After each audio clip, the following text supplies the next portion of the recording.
सभी स्टूडेंट को मेरी तरफ से प्यार भरा और दिल से नमस्कार। और मैं यूपी पुलिस के हिंदी के क्वेश्चन आपके सामने लेके आया हूँ। टॉप से टॉप क्वेश्चन। अगर आप यूपी पुलिस के री एग्ज़ाम की तैयारी कर रहे हो तो इस क्लास को लाइक और शेयर करना, क्योंकि यहाँ से 2 या 3 क्वेश्चन आपको देखने को मिल सकते हैं।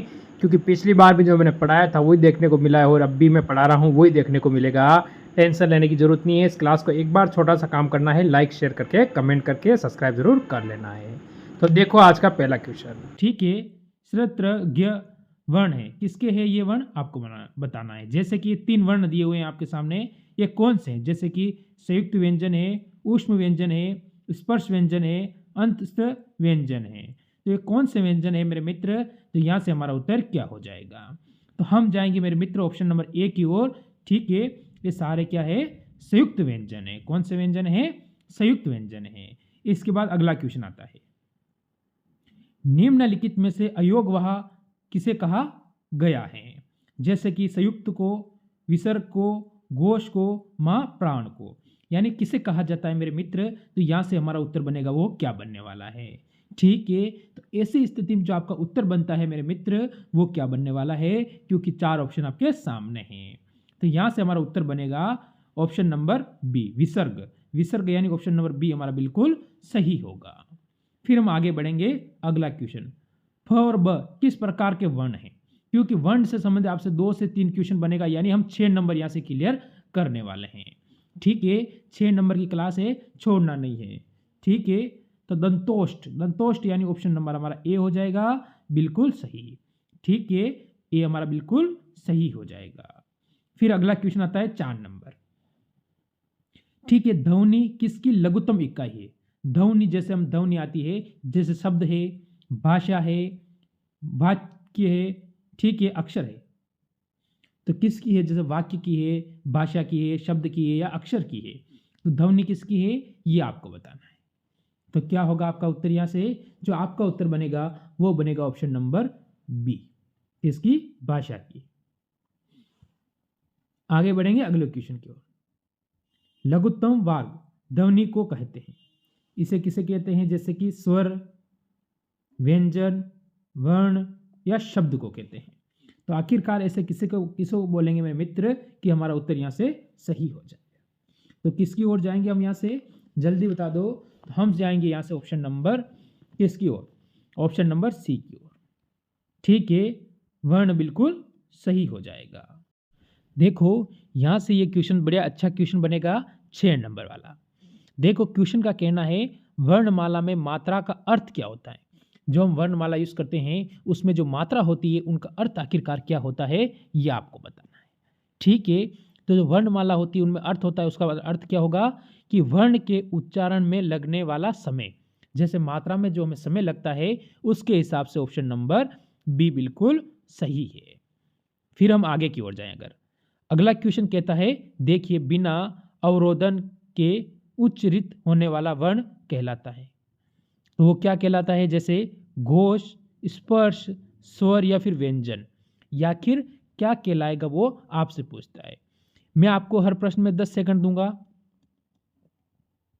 ठीक है, 10 सेकंड में आपको उत्तर देना है। तो हम किसकी ओर जाएंगे मेरे मित्र? हम जाएंगे ऑप्शन नंबर सी की ओर, स्वर बिल्कुल सही हो जाएगा। ठीक, फिर आगे चलो। अगला क्वेश्चन देखो, व्यंजन की परिभाषा है। व्यंजन की परिभाषा क्या होती है ये बताओ आप। व्यंजन की परिभाषा क्या होती है? स्वर की सहायता से बोले जाने वाले वर्ण। जो हम स्वर की सहायता से जो हमसे बोलते हैं उन वर्ण को हम क्या कहते हैं? व्यंजन कहते हैं। तो हम व्यंजन किसे कहेंगे मेरे मित्र? तो आप कहोगे कि स्वर की सहायता से बोले जाने वाले वर्ण, ऑप्शन नंबर बी। ठीक, फिर आगे चलो। अगला क्वेश्चन देखो, इनमें से कौन सा स्पर्श व्यंजन है? इनमें से ऐसा कौन सा है जो स्पर्श व्यंजन है? जैसे क वर्ण वर्ग, ठीक है, च वर्ग या त वर्ग। स्पर्श व्यंजन आपसे पूछा गया है, तो आप किसकी ओर जाओगे? तो आप मेरे मित्र यहां से कहोगे ऑप्शन नंबर ए, बी या सी या डी। तो आप कहोगे ऑप्शन नंबर डी, ये सभी क्या है? स्पर्श व्यंजन हो जाते हैं। फिर हम आगे बढ़ेंगे अगले क्वेश्चन की ओर। कु कौन सा व्यंजन है? ठीक है, कु है वो कौन सा व्यंजन है? जैसे कि तालव्य है, दंत है, मूर्धन्य है या कंठ है। ठीक है, तो ये कु है, ये कौन सा व्यंजन हो जाता है मेरे मित्र? तो यहाँ से उत्तर अपना क्या होगा? तो हम जाएंगे यहाँ से ऑप्शन नंबर डी की ओर, कंठ। ठीक है, कंठ व्यंजन कौन सा है या आप कहोगे तो ऑप्शन नंबर डी। फिर आगे चलो, अगला क्वेश्चन। उच्चारण स्थान में दृष्टि से क वर्ण के सभी वर्ण क्या कहलाते हैं? जो क वर्ण है उसके जो सभी वर्ग है वो क्या कहलाएंगे? ठीक है, वर्ण है, वर्ग है क वाले, वो सारे क्या कहलाते हैं? तो आप कहोगे कंठ कहलाते हैं। कौन से कहलाते हैं? जैसे क के अंदर तो आपको पता होना चाहिए क्या क्या आता है, वो आप मेरे को कमेंट करके बताओगे। ठीक है, तो कंठ यानी ऑप्शन नंबर, कंठ यानी ऑप्शन नंबर बी बिल्कुल सही हो जाएगा। फिर हम आगे बढ़ेंगे। अगला क्वेश्चन, निम्नलिखित ध्वनियों में से बताए ये कौन सा वर्ण ओष्ठ नहीं है? ऐसा कौन सा है जो ओष्ठ नहीं है? म, प, फ या ण। ठीक है, तो कौन सा ऐसा शब्द है वो ओष्ठ नहीं है? इसीलिए मैं बोल रहा हूँ, तो यहाँ से कम 2 से 3 क्वेश्चन आपके बनने वाले, यानी 6 नंबर आपके यहाँ से बन सकते हैं। तो आप कहोगे option number D. Option number D बिल्कुल सही होगा। फिर अगला क्वेश्चन देखो, निम्नलिखित वर्णों में कौन सा मूर्धन्य है? कौन सा है? जैसे कि च वाला, ज वाला, ट वाला, ज वाला। ठीक है, तो हमारा उत्तर क्या होगा? ठीक है, तो हम जाएंगे ऑप्शन नंबर सी की ओर। ऑप्शन नंबर सी यानी ट वाला बिल्कुल हमारा सही हो जाएगा यहां से। फिर आगे चलो, अगला क्वेश्चन। व्यंजनों में बताइए कौन सा वर्ण महाप्राण है? व्यंजनों में ऐसा कौन सा वर्ण है जो क्या है, महाप्राण है? ये आपसे पूछा है इसके अंतर्गत। तो जल्दी बता दो, इसमें आप क्या कहोगे? आपको पता होना चाहिए, ऐसे क्वेश्चन पेपर में पूछे ही जाएंगे, क्यों ना ऐसे क्वेश्चन हम गलत ना होने दें। ठीक है, क्योंकि ऐसे क्वेश्चन अगर गलत होंगे तो फिर प्रॉब्लम होता है। ठीक है, तो हम यहां से कहेंगे ख। ख यानी ऑप्शन नंबर हमारा बी बिल्कुल सही हो जाएगा। कौन सा सही हो जाएगा? Option number B. चलो अगले क्वेश्चन पे चलो। अगला क्वेश्चन आपके सामने आया है, देखो क्या कह रहा है। निम्नलिखित संयुक्त व्यंजन कौन से हैं? संयुक्त व्यंजन आपको बताने हैं। ठीक है, तो आप किसकी तरफ जाओगे यहां से, जल्दी बताओ। संयुक्त जो एक साथ, अभी मैंने फर्स्ट क्वेश्चन में संयुक्त का करवाया था, क्षत्री वाला, त्र और ज्ञ, ये तीनों ही क्या है, संयुक्त व्यंजन में आते हैं। ठीक है, क्या होता है संयुक्त। ये मैंने आपको आज का फर्स्ट क्वेश्चन करवाया था, व्यंजन। क्या भी करवाया था, नहीं करवाया था? ये बताओ। आपको कि सर करवाया था, बिल्कुल ऑप्शन नंबर सी। ये मैंने फर्स्ट क्वेश्चन ही आपसे करवाया था और आप बोल रहे हो क्या है यार। फिर आगे चलो, अगला क्वेश्चन। निम्नलिखित में से कौन सा वर्ण नासिक्य है? कौन सा है? ज, अण, क्षत्री वाला, छ छाता वाला या प पतंग वाला? तो कौन सा होने वाला है आपको ये बताना है। ठीक है, तो आपको यह क्या कहोगे? तो यहां से जो आपका उत्तर बनेगा वो क्या बनने वाला है? ठीक है मेरे मित्र, तो आप यहां से जाओगे ऑप्शन नंबर ए की ओर। ए बिल्कुल सही हो जाएगा आपका यहां से उत्तर। कौन सा? Option number A.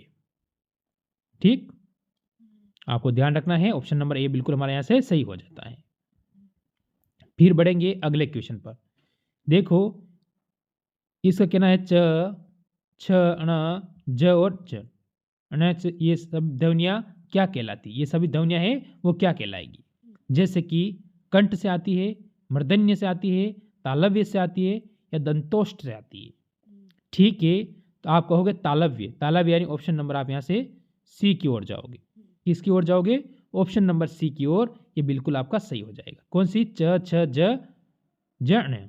ठीक है, ये पांचों ही ध्वनियाँ। कौन सी ध्वनियाँ? ये पांचों ही ध्वनियाँ।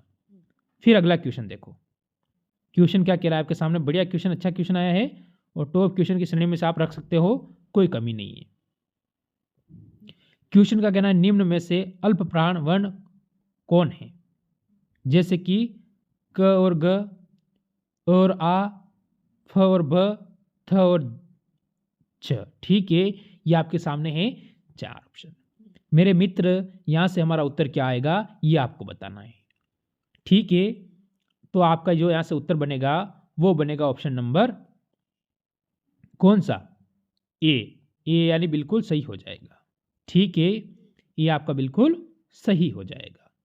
फिर अगला क्वेश्चन देखो, निम्न में से तालव्य ध्वनियाँ कौन सी हैं? तालव्य ध्वनियाँ कौन सी है आपको बताना है। बढ़िया क्वेश्चन और टॉप क्वेश्चन की श्रेणी में से आप रख लीजिए। ठीक है, तो किसकी ओर जाओगे? तालव्य ध्वनियाँ जैसे च, छ, ज और ज, तो किसकी ओर? ऑप्शन नंबर सी की ओर। ऑप्शन नंबर सी मेरे मित्र एकदम अपना सही हो जाएगा। फिर हम अगले क्वेश्चन की ओर चलेंगे। क्वेश्चन नंबर 20 हमारे सामने आया है और अभी तक किसी ने वीडियो को लाइक किया है, किसी ने नहीं किया है, तो वो अब आपका फर्ज बनता है कि एक बार वीडियो को आप लाइक कर देंगे, क्योंकि क्लास आपकी 15 मिनट में खत्म होने वाली है, फिर भी आपने वीडियो को लाइक नहीं किया है।